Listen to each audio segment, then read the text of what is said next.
Es necesario saber las similitudes y diferencias entre corriente directa o continua y corriente alterna, ya que algunos amigos tienden a confundir estos dos tipos de corrientes.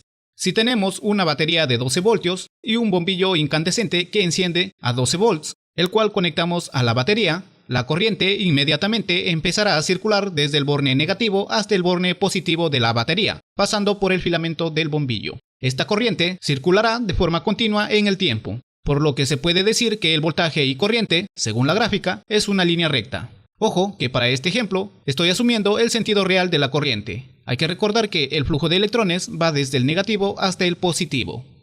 Ahora, si conectamos el bombillo a un tomacorriente, la corriente empezará a circular desde fase a neutro y desde neutro a fase. Esto es causado porque la polaridad del voltaje y el sentido de corriente en la fase está alternando en el tiempo. Según la gráfica, la señal senoidal tiene una parte positiva y una parte negativa en cada ciclo.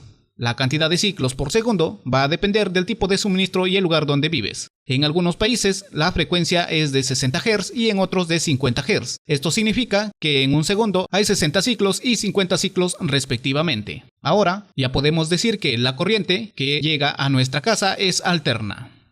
Podemos obtener corriente continua de las baterías, de las pilas, de los paneles solares, entre otros. Veamos algunas características.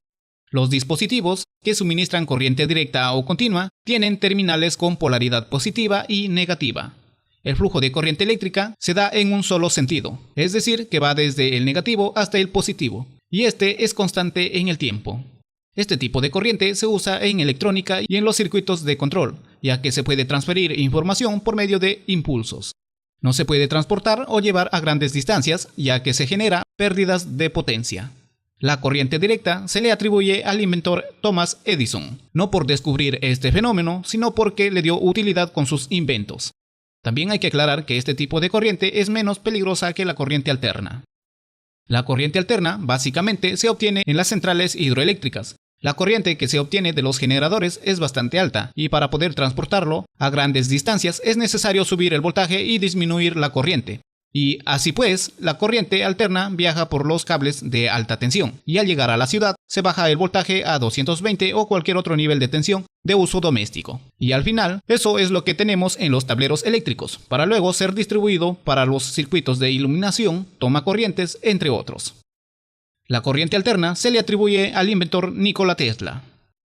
Si tenemos un voltaje de corriente alterna, por ejemplo, en los tomacorrientes, se puede convertir a corriente continua si usamos una fuente de poder. Para este caso es una fuente que sirve para poder cargar la batería de nuestro teléfono celular, ya que estos funcionan con corriente continua.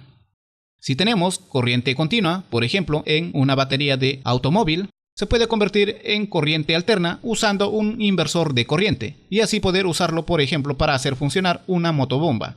Este inversor permite obtener una corriente alterna y elevar el voltaje ya sea a 110 volts, 220 volts o cualquier otro nivel de tensión que deseemos.